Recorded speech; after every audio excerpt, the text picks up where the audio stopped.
Hello everybody and welcome back to the channel. My name is Matt and I do like video games, and in today's video we got to talk about the Game Awards. Specifically, I got 5 games here that I'm really excited for. So let's just get into it.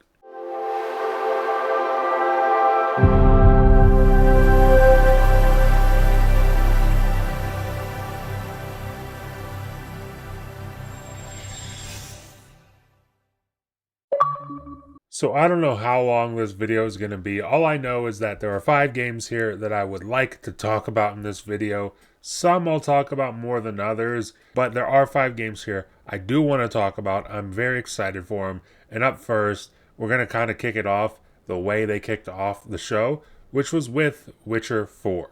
And now this is one of those ones I don't know too much about, to be totally honest. I mean, I'm not the biggest Witcher fan, although I will say I watched the first two episodes, the first 2 seasons of the TV show, which I know was hit or miss for a lot of people.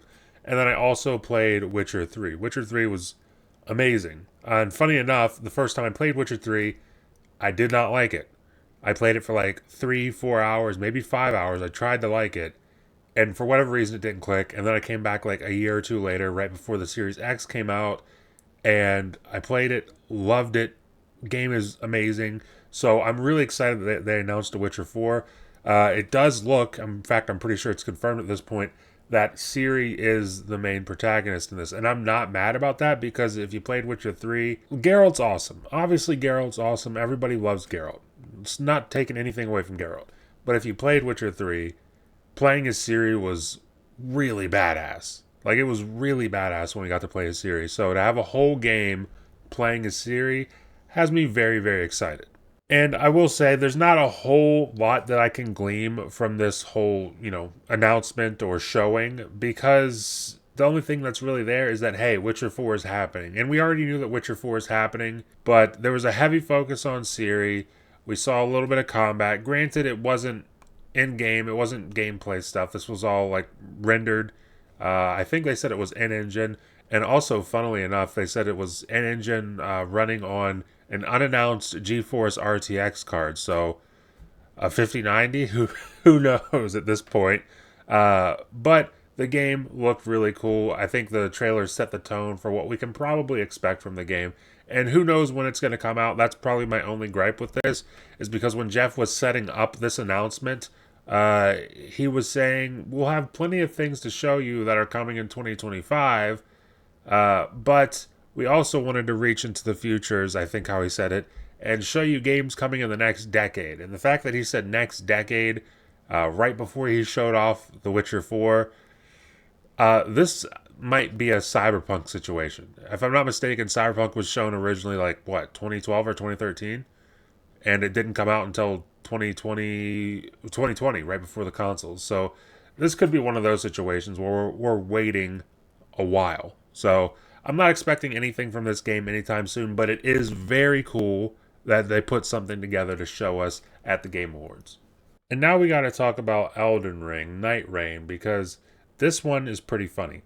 The Souls genre, I'm not a big fan of. Not for lack of trying either. I own most of the Souls games. Dark Souls 1, 2, 3, Demon Souls Remake. I own Bloodborne, Sekiro. Obviously, I own Elden Ring. I actually own Elden Ring like 3 times over at this point on all platforms. But that's besides the point. I've tried these games and I cannot get into them. For whatever reason, I can't get into them.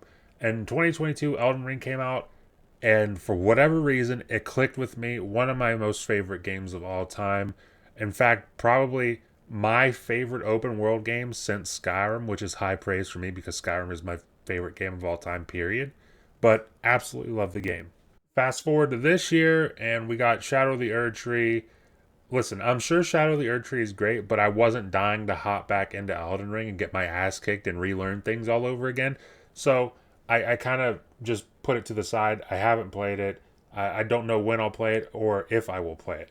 But they announced Elden Ring Night Rain, and I'll tell you what, I will absolutely be playing this. We've got ourselves a co-op based Elden Ring, and it looks sensational, guys. Like, this looks like someone took a greatest hits of the mods for Elden Ring and just made a game of it. But instead of it being like community made, Bandai Namco did this. FromSoft did this. They said, we're going to do it ourselves. And that's exactly what they did. It's a standalone game. It's not DLC for the original Elden Ring. This is a standalone title that comes out next year. Comes out in 2025. Dude, 2025, there's a few games here we'll talk about, but 2025 is going to be stacked, guys. It's going to be nuts, 2025. Like, I don't know how I'm going to keep up, quite frankly, but this game is definitely on the list. I cannot wait to play this. It looks amazing. I get to play it with my friends. I get to, kind of immerse myself in the world of Elden Ring again, which I'm pretty excited for. So I can't wait. And up next, we've got to talk a little bit about Outer Worlds 2 because, in fact, before I even talk about Outer Worlds 2, shout out to Obsidian. I don't know what is going on over at Obsidian. I don't know what they've gotten themselves into over at Obsidian, but they're on some fucking demon time over at Obsidian. I don't know what they're doing or how they're doing it, but they basically surprise announced at the Game Awards that Outer Worlds 2 is coming in 2025, which, that sentence by itself isn't too insane until you consider the fact that they're also releasing Avowed in 2025. I don't know how they're doing it. I fully expected Obsidian would release Avowed, they take a little bit of a breather, and then they get right back to work on Outer Worlds 2, and we probably wouldn't see it until like 2026 or 2027. That was my full expectation for Outer Worlds 2.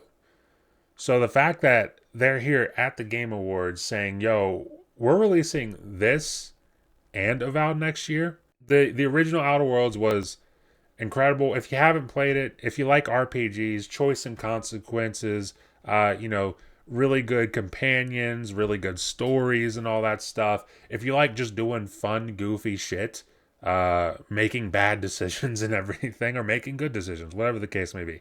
If you like that kind of stuff in your RPG, play Outer Worlds. It's phenomenal. It's literally Fallout in space in the best possible ways. It's just a fun game, and I highly recommend you check it out if you haven't already. And I cannot wait for Outer Worlds 2. And the fact that we're getting it next year is just blew my mind. I was reeling from that announcement for like 30, 40 minutes after the fact. So whatever happened about 30 minutes after Outer Worlds 2 was announced, I probably didn't grasp it all because I was still stuck on the Outer Worlds 2 thing. So that game looks awesome. Can't wait to see more of it, and I can't wait to play it next year. Up next, we've got a game called Project Century from RGG Studios, the developers behind Judgment and the Yakuza series. I haven't played Yakuza. From what I understand, from everything I hear, I have not heard a bad thing about Yakuza from people who have played it. So, seems like it's a really great series. It seems like it's a very popular series. So, I do need to give it a shot at some point. I bought the Judgment games. I bought Lost Judgment and Judgment. I still need to play them. They're in my backlog. After seeing this, I'll probably get to those quite a bit sooner than I planned on. But this game looks pretty damn sick. From what my buddy Vinny was telling me, this game has been rumored for a little bit at this point, and they completely revamped their combat system for their games, and this is going to be the first game that takes full advantage of that, and it looks pretty damn sick. I mean, the combat looks cool. The world itself looks really, really good. Like, visually, it's a really good-looking game.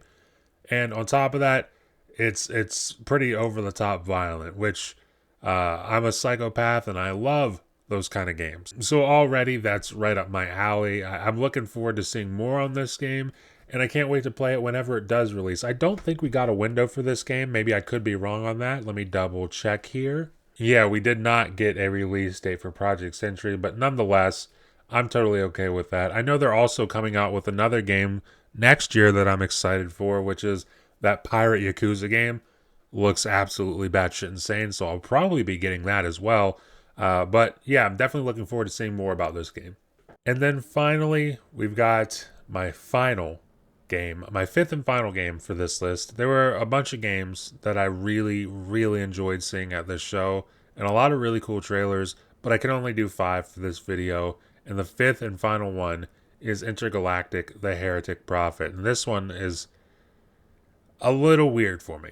I want to just clarify right off the bat, this choice, this 5th and final pick here, is not on the list because I thought that trailer was awesome. In fact, I kind of thought that trailer stunk, if I'm being completely honest with you. The reason this is on that list is because Naughty Dog is one of my favorite studios of all time. We all know, Crash Bandicoot back in the day, Jak and Daxter. Then you have Uncharted. Uncharted is, if you don't know this about me, Uncharted is like a top 3 gaming franchise for me, personally. I love it. Every single game, I love it. Then Last of Us, and everybody knows Last of Us. Last of Us is an amazing franchise. Whether people want to admit it or not, it is. It's a historic franchise. And I love all those games, right? But I was kind of worried that the next thing they showed off would be Last of Us Part 3. And for me personally, as much as I love Last of Us, I've got a little bit of Last of Us fatigue. We just had the show, which was wildly successful, really good show. Then we had Part 1 remake to go along with the show. Then we had Part 2 remastered. And now we're getting Season 2 of the show early next year. It would have been a lot of Last of Us to handle if we got Last of Us Part 3 announcement. So thankfully, we didn't get a Last of Us Part 3 announcement. Instead, we got this, Intergalactic: The Heretic Prophet. It's a sci-fi themed game from Naughty Dog. I'm interested to see what they do with a sci-fi setting. But like I said, this trailer just was a little bit iffy for me, if I'm being honest. It wasn't a good trailer. I don't think it showed much of what we can expect from the game. It didn't seem like there was a tone, really. I mean, I guess the two characters were kind of arguing back and forth a little bit, and then she dropped down onto a planet, and then she had a sword, and then there was some fighting, and that was it. The trailer wasn't that good. In fact, I saw some people, and I agree with this, saying that it felt like a huge product placement, like for just a bunch of different things. It just felt like an advertisement for a bunch of different things. The thing that took me by surprise was when the trailer starts, the camera's kind of panning backwards, and then this ship comes into view. This really cool looking red ship, right, comes into view. And then you see in big bold letters on the back of the ship, Porsche. And I'm like, is Jeff Keighley just showing an ad for Porsche at the end of his, to wrap up his show? But it was Naughty Dog's game, and they could have had a better trailer. But I think all in all, the general excitement for a new IP from Naughty Dog is definitely there for me, and that is exactly why this makes the list. But guys, let me know what you think in the comments. Do you agree with my list at all? And if you don't, that's fine. But leave it in the comments. Tell me what your 5 favorite things from this showcase were. Leave that in the comments. All in all, I thought it was a good show. The reveals were good. The awards were, the awards. It's kind of like what they are every year.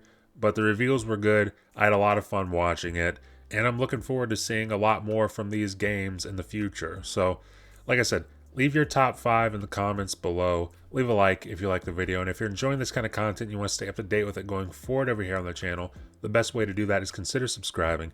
Consider ringing that notification bell because that helps you stay up to date with everything that happens over here on the channel. And it helps promote me in the algorithm, helps push the videos out to way more people. And I always, always, always appreciate that. And with that being said, thank you for watching, and I will see you in the next video.